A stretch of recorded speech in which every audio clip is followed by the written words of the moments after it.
It started with the silence, the kind of quiet that isn't empty, it's full, heavy. You can feel the weight of it in the air, pressing on your skin. I used to love this house for its quiet. After a long day, the stillness was a comfort. Now, it feels like it's listening, holding its breath, waiting. At first, I dismissed it, an overactive imagination, stress from work. But the feeling, it lingered. It grew. The silence in the living room feels different from the silence in the bedroom. One is expectant, the other observant.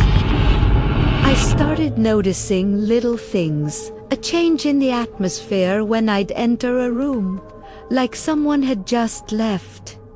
The air would be disturbed, not a breeze, just a subtle shift. A displacement. I'd walk into the kitchen and the feeling would be so strong that I'd say hello just to break the tension.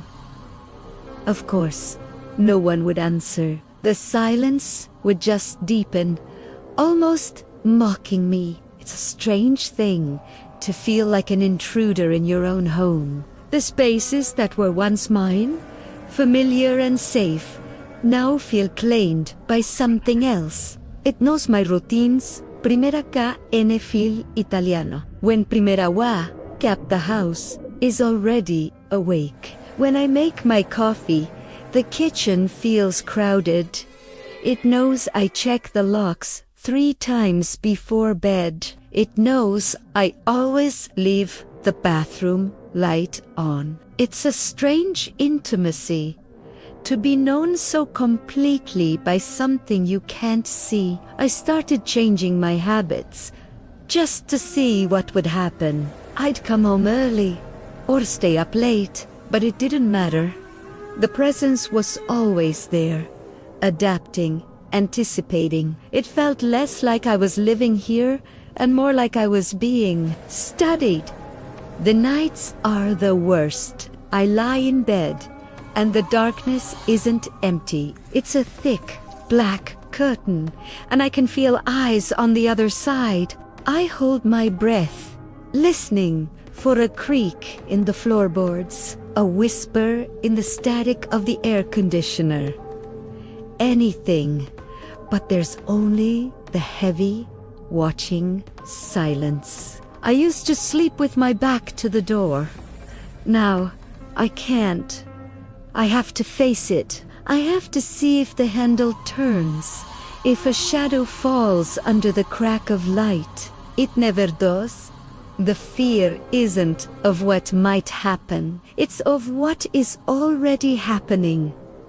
The constant, unending observation. I thought I was going mad. I really did. I searched every corner, every closet. I checked the attic, the basement.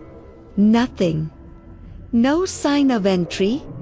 No physical trace. My friends would say the house has old bones, that it's just settling. But this isn't the house settling. This is something settling in.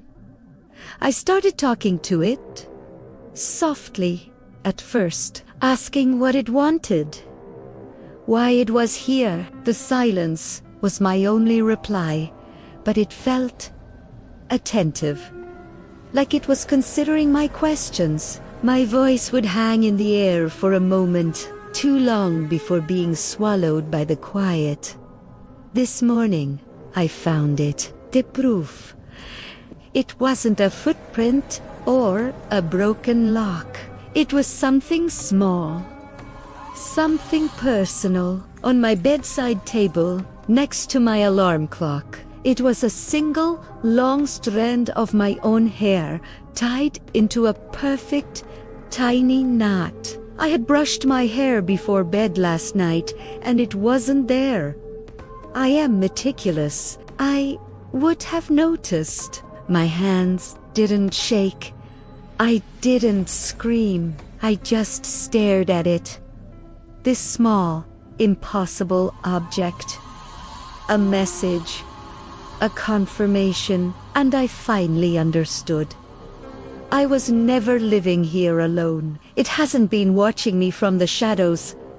It's been right here, beside me, all this time.